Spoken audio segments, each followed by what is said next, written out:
Jangan tergoda visual. Banyak sekali pertanyaan, "Mas tolong balikin uangnya," gitu, "Tolong hackin hackernya," gitu ya, "Tolong bajak akun hackernya."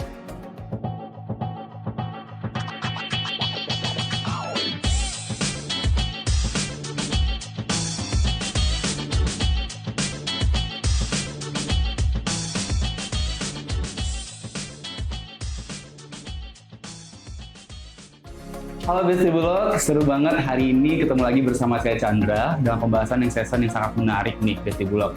Mungkin pernah terjadi ataupun pernah mendengar Besti Bulog penipuan yang terjadi di media sosial Instagram, YouTube, Facebook maupun website. Kali ini akan menjawab semua pertanyaan-pertanyaan dari Besti Bulog yang mungkin pernah menjadi korban atas penipuan tersebut. Nah, Bulog Business Talk kali ini akan membahas seputar bagaimana cara kita agar terhindar dari penipuan online. Sudah ada bersama kita merupakan seorang cyber security analyst dan beliau juga founder dari Orang Cyber Indonesia yang akan berbagi cerita bersama kita Besti Bulog dan memberikan penjelasan tentang bagaimana kita bisa terhindar dari penipuan secara online. Langsung saja kita sambut, ini dia Mas Dendi. Halo Mas Dendi, apa kabarnya? Halo Mas Chandra, luar biasa. Boleh Sehat. perkenalan dulu ke Besti Bulog yang ada di rumah saya.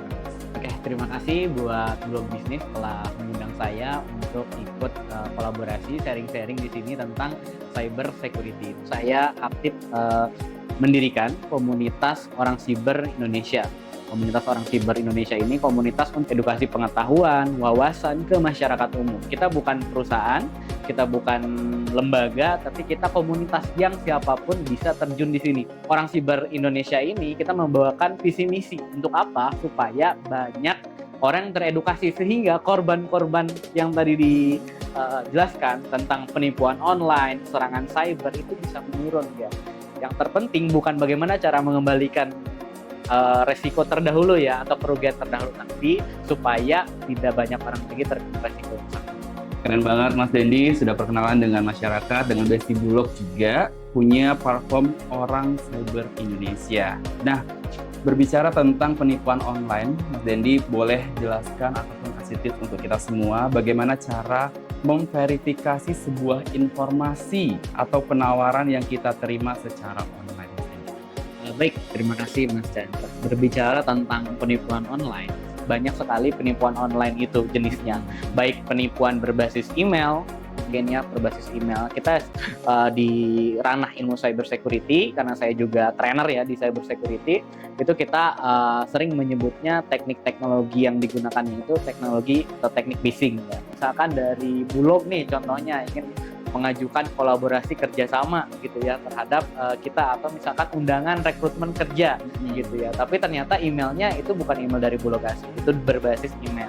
Ada juga yang berbasis WhatsApp ya, berbasis WhatsApp ini banyak juga, ada yang berbentuknya memakai link phishing diarahkan ke sebuah formulir yang di sana menginputkan nama, nomor KK, nomor KTP dan sejenisnya, yang nanti itu data-data kita itu yang kita inputkan, korban inputkan akan digunakan untuk kejahatan. Mungkin sekilas terlihat sama gitu ya, sekilas terlihat sama. Nah, dari email kemudian WhatsApp tadi ada induk penipuan itu biasanya kan diarahkan pada suatu website. Nah, website itu udah ready bersama form-formnya, formulir-formulirnya. Bahkan si penjahat ini berusaha membuat website yang dia buat itu semirip mungkin, Mas. Persis gitu ya, persis. Jadi jangan tergoda visual lah kalau bahasa saya, jangan tertipu karena visualnya mirip, karena visualnya itu sama, misalkannya contohnya dengan website Bulog, kemudian kita percaya bahwa itu dari Bulog. Kita perlu melakukan verifikasi lanjutan gitu, apakah websitenya benar, apakah emailnya benar, apakah nomor HP-nya. Kan untuk nomor HP biasanya ada verifikasi ya, ada centang biru ya teman-teman ya, di Bulog semuanya ada centang biru. Kemudian kalau email juga disesuaikan, belakangnya kan @bulog.co.id misalnya kalau misalkan dari Bulog, atau misalkan ada juga teknik email spoofing yang itu seolah-olah emailnya asli dari Bulog. Kita bisa lihat header emailnya. Jadi kalau teman-teman pakai email perusahaan atau teman-teman pakai email di Gmail, kita bisa klik headernya, itu akan terlihat siapa si pengirim asli dari email tersebut gitu ya.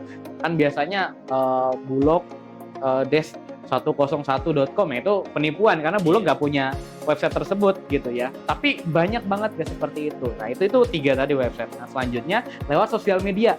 Nah lewat sosial media. Tadi kan kita pertama lewat email, WhatsApp, kemudian website ya.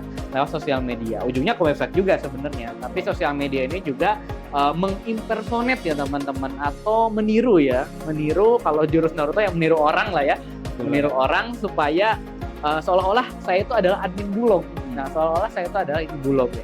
Nah, kita harus verifikasi juga apakah benar Bulog punya misalkan akun Facebook, akun Instagram dengan nama Bulog apa. Karena biasanya kalau misalkan akun-akun resmi ya, akun-akun dari lembaga, kementerian, perusahaan itu harusnya udah centang biru gitu ya.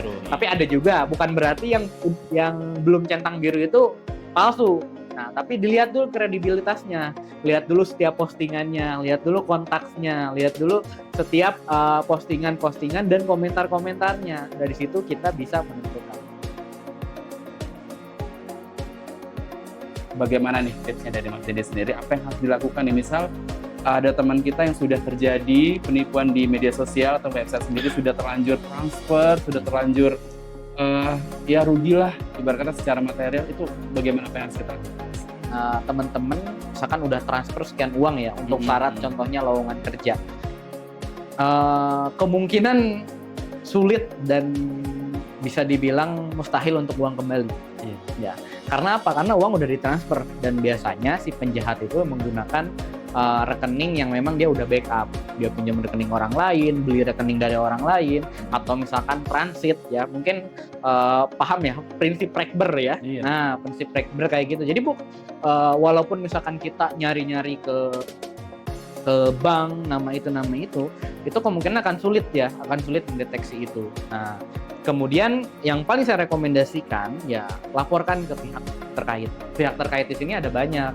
Ada laporkan ke tim Bulognya sendiri, laporkan ke penegak hukum ya, kepolisian gitu. Laporkan, teman-teman punya pegangan surat kalau teman-teman sudah dijadikan korban ya, dijadikan korban dari si penipuan itu. Nah, udah dilaporkan. Jadi pertama jangan berekspektasi tinggi uang itu akan kembali. Banyak sekali pertanyaan, Mas tolong balikin uangnya gitu, tolong hackin hackernya gitu ya, tolong bajak akun hackernya. Tidak seperti itu. Ibaratkan kalau kita nyadap orang, ya kita ilegal juga gitu ya.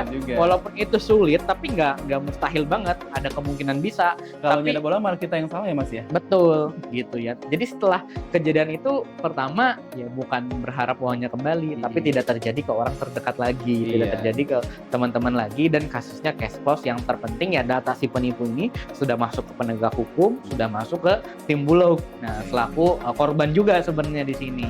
Nah, nanti bisa dilaporkan, dan kalau tidak salah juga nanti dari tim Bulog juga bisa request tuh ke Kominfo. Kalau sekarang Komdigi ya, Komdigi untuk misalkan akun-akun seperti demikian itu di take down, bisa request gitu ya.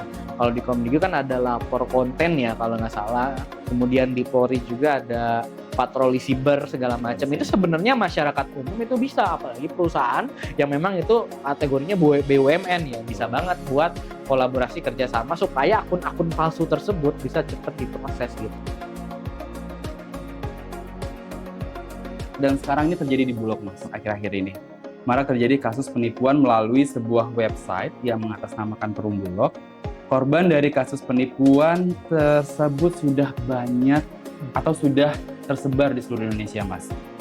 Ada nggak sih Mas pesan-pesan untuk Besti Bulog agar lebih aware dalam memilih informasi di media sosial, dan juga mungkin untuk Besti Bulog yang punya bisnis ataupun brand, bagaimana agar tidak mengalami kejadian serupa penipuan tersebut di media sosial ataupun di website? Oke, baik ya teman-teman, ini pesan-pesan ya, bukan menggurui, bukan seolah paling tahu, tapi kita berbagi pengalaman, berbagi ilmu ya. Nanti teman-teman juga boleh ngasih insight ya di kolom komentar, misalnya ngasih insight dari teman-teman, POV teman-teman, momen ketika teman-teman terkena penipuan. Jadi pertama dari konsumen ya, lagi-lagi sempat kita tadi bahas di awal ya, semuanya harus official ya. Harus official, semuanya harus check and recheck.